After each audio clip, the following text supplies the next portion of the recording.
Goeiemôre Suid-Afrika, Woensdag, die 29ste Julie. Interessante dinge wat daar in Iran gebeur. Eers besluit Iran, is 'n goeie idee, nou dat Amerika nie op die oomblik strikes doen daar nie. Miskien is dit 'n goeie idee om 'n surprise attack te doen op Amerikaanse basis daar in Jordan. So, gister skiet hulle 5 ballistic missiles uit die bloute uit, net skiet op hulle. Ongelukkig vir Iran word al hy missiele afgeskiet, so hulle het nog 5 van hulle missiele wat hulle oor het gemors. Maar nie tenstaande, hulle het gedink hulle surprise attack sal mense kan vang en hulle sal miskien bietjie skade kan regkry. Dit is goed. Jy moet altyd oop wees vir opsies as jy in 'n oorlog betrokke is. Veral as jy al die aggressor is vir so lank. Nou, intussen, laasnag het die Amerikaners en Saudi-Arabië saam, die Air Forces, het strikes in Irak gedoen, nie in Iran nie.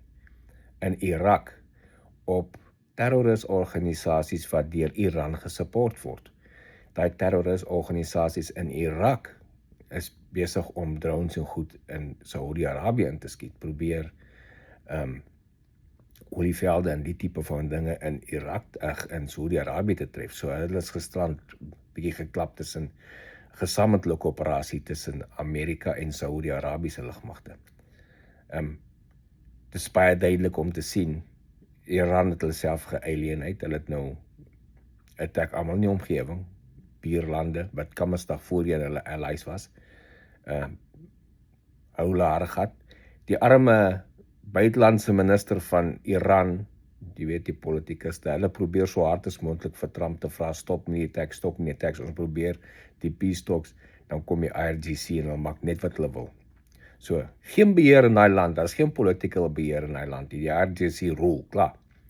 En volgens hulle is extreem moslims, hulle het nie saak met hulle populasie of hulle bevolking of niks nie, of hulle buurlande of die omgewing of niks nie.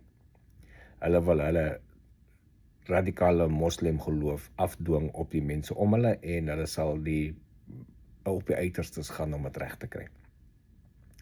Dis nou maar duidelik. So verwag maar 'n retaliation van die US military op daai missiele wat op die militêre basis in Jordan geskiet is vir die surprise attack. Intussen word magte nog steeds opgebou in die Midde-Ooste, Amerikaanse magte. Ek kan nie getalle en nommers gee nie, maar hy het intussen nog 'n klomp vliegtuie, fighter jets, bombers, refuelers, cargo vliegtuie, C-17's, oorgeskuif van Amerika af Midde-Ooste toe. Om daar magte aan te vul. En as jy sien, partykeer kan jy trek op radar, veral oor die see, daar is nou vliegtuie wat uit die Midde-Ooste uit die Midde-Ooste uit wegvlieg.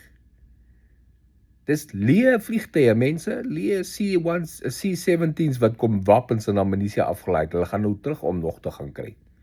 Dis nie C-17's wat Kammersdag gewond is uitvlieg, en ek weet nie waar die mense in die storie gekom het nie. Honderde Casavacs uitvliege. Ek sien dit nog steeds gebeur. Mense kom uit met nou opinies. Kyk hoe vlieg hulle honderde Casavacs en paar duisend soldate is al dood en ek weet nie wat alles nie, maar whatever. So, dit is die stand van sake. Daar is 'n groter build-up op die oomblik as wat daar was met die eerste gedeelte van die oorlog. Waar dit uitbroei, dit kan net 'n show of force wees of dit kan die voorbereiding wees vir 'n hard strike. Dit is alles president Trump se plan en niemand ken sy planne nie. That's it for now. Sien julle later. Cheers.